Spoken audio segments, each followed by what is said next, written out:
The Gina and Maddie podcast. Producer Loz in the hot seat hanging out with me this morning. Let's go through some of the news that Suze didn't use, because we all know that Susie Thompson is one of this country's finest newsreaders. You hear at the top and the bottom of the hours here on Star 104.5. She is an acclaimed journalist, but sometimes, these FM news bulletins have got to be tight. They've got to be, you can't get everything in. So let's have a look at what is making news across the state today.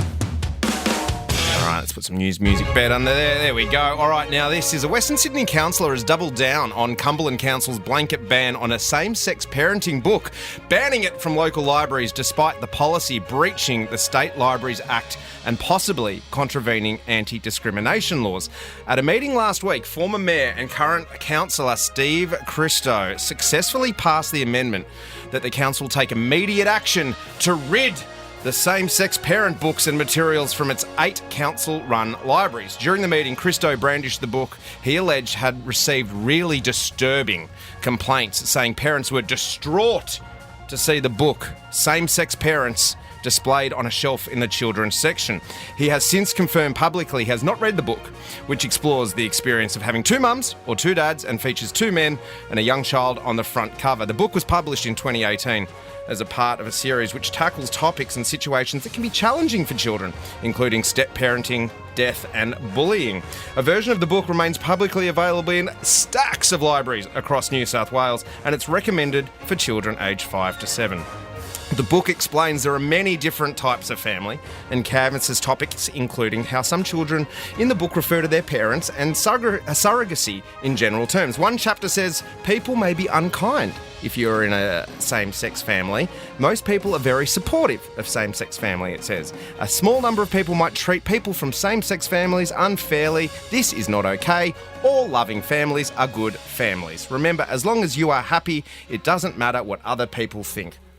What a terrible sounding How did that book. pass? Ban that! They put it towards the council and it got voted 6-5 over a councillors' meeting. One councillor crossed the floor and said it went against his religious beliefs.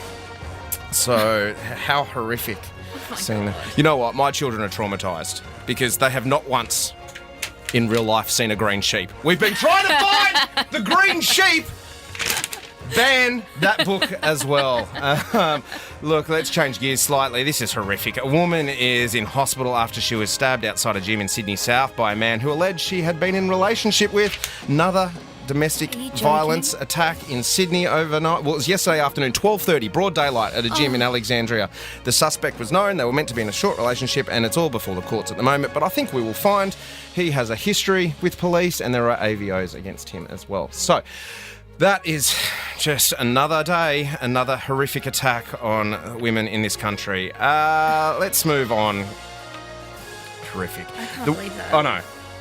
It's getting worse. It's getting worse. I don't know if it's getting reported on more, which isn't a terrible thing, because I think if we shine a spotlight on it, it's a good thing. If it's getting reported more than it used to, but in news. But also public, 12:30 in the afternoon at a public place. In the car park of a gym. That's traumatising and awful. And the knife crime is just out of control. Well, this is why they're trying to pass Jack's Law, but let's God. leave that alone for a little while. Baby Reindeer. Let's shift gears a little bit. Baby Reindeer. Netflix. Something happier. Well, yeah, sort of. The TV show that has taken the world by storm. If you haven't seen it, it's a Netflix series. It's 7 episodes. It basically follows the story of a comedian, Richard Gadd. It's a real-life story. This happened to him, and he had a female stalker, and he also experienced abuse as well. This is a little bit of the trailer. You say this woman's stalking you? Yeah, like 6 months maybe. Why'd it take you so long to report it? I think she needs help. She comes to my work, my house. There's a reason you're keeping her around, and maybe it's what she gives you. Look, Martha, just go back home. I have a sneaky feeling you might be the death of me. Yeah. Now, this is a true story. So, obviously, in 2024, people are going to be able to find who this person is very easily, and they have done that. Her name is Fiona Harvey. She has come forward and claimed to be the inspiration behind Martha. She's 58. Now, this is where it gets even bigger.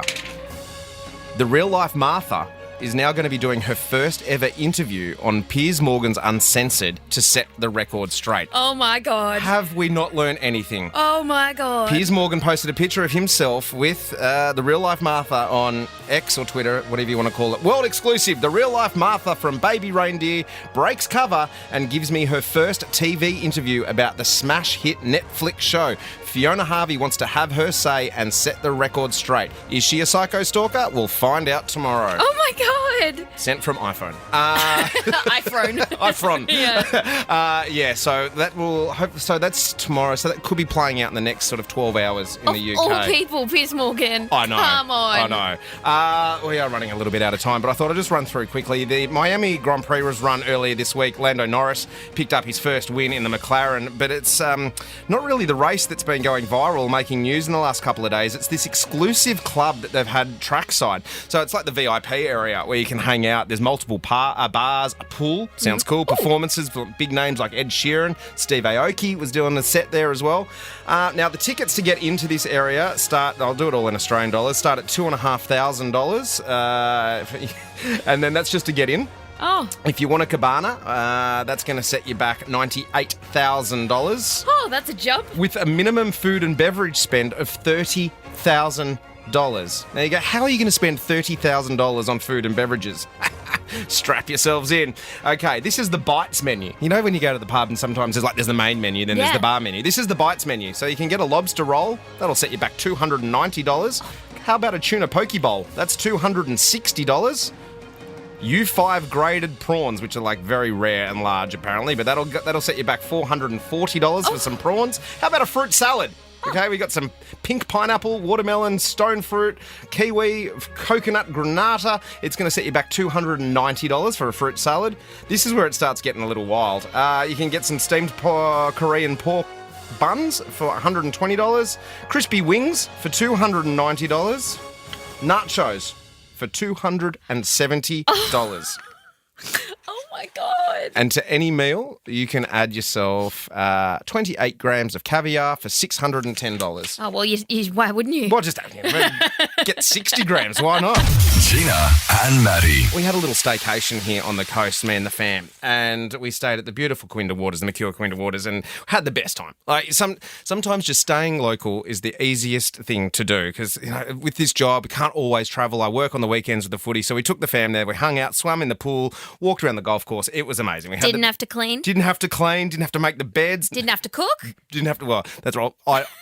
I can hear Bella eye rolling like I ever make the bed. But didn't have to cook. It was great. But when we go away with the kids, they always bring one of their toys or a couple of toys with them. Sure.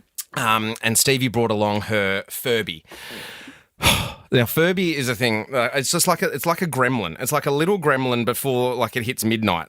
So it's a cute little furry thing. Anyway, she put that to bed in one of the bedside tables at the Mercure, and then she totally forgot about it. She put it in a drawer. She put it in a drawer. Anyway, I rang. I think it was Jake at Mercure, and he's like, "Oh, we've looked in the rooms, can't find it." Anyway, 2 weeks later, we got the call. We found Furby, just hanging out, just getting the best there. Having some room service. But yeah, so we found it. But the best part about it was once you wake up a Furby, they're very hard to get back to sleep. So it was behind reception there at Winter Waters just going talking the entire time. They had to take the batteries out. But big thank you for that. Like, seriously, if you lose your child's toy, it is the end of the world. And the joy on her face last night when Furby was returned was priceless. So a big thank you to the team there who went above and beyond in their duties to find Furby. So thank you very much. Gina and Maddie. I don't know what my algorithm is doing to me, but this popped up in both my Twitter and on my Instagram. 101 ways a man can please a woman. Still trying to figure out one. But apparently there's 101 ways a man can please a woman. Now, this is from the 1972 book. It's dated. How to Make Your Wife Your Mistress. Lozzie, I sent this to you yesterday. You had a little bit of a look through. Yep. So did Alice, who works in the office. We picked out some of our favourites. So I thought we'd go through, number one, how to please a woman. Give her a long stem rose. Single long stem rose. That makes sense, doesn't it? Yeah, that's not terrible. Thinking of it. No, it's fine. Pretty smart, actually. What about send her an unsigned telegram saying, I love you. So you don't know who it's from. It's a telegram, just says, I love you. I love you. Baby reindeer. Creepy. No. What about this? Nothing says, please a woman like buying her a continental quilt. That came in at number 4. I think that's one of my favourites. Yeah.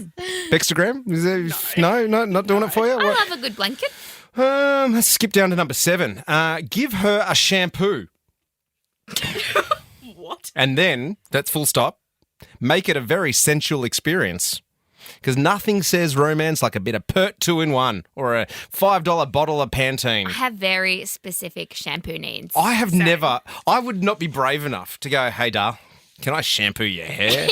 What? No, that's a hard pass. No. What if your suitor bought you a rubber duck for the bath? Because that's number 9.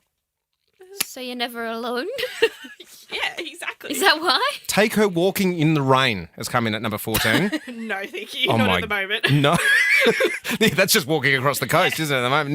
No. If I said to Bella, do you want to go for a walk in the rain? She'd go, do you know how much volumizer I had to put in my hair? No, I've just washed it. That is not happening. This one, I think this is kind of cool. Number 18, send her out for the day, then have the house cleaned. That one. That's I a like that one. great one. Yeah. The wording of it's interesting, though. Send her out for the day, then have the house cleaned, not then clean the house. So it's like, we'll get someone else in to clean the house. We'll just get From the joint account. Yeah. Spending this now, you'd have to be very brave to do number 21. Spend an evening going through her wardrobe, tell her which are your favourite clothes and which she should discard. No. Dun, dun. Yeah, No. because that jumper would probably be top of the list, wouldn't it? Oh. I think it's a cute jumper. I hate it in here. Hang up the Christmas lights and make love under them. I don't know why you would do that. There's seriously. So it's like under the stars, but Yeah, no. not. Start a hobby together. That only ends in disaster. Number 45. This is odd. Buy her a collection of tights in pastel colours. Number 41 is something that I took on board. So I'm just going to pitch this to you guys and see what you think.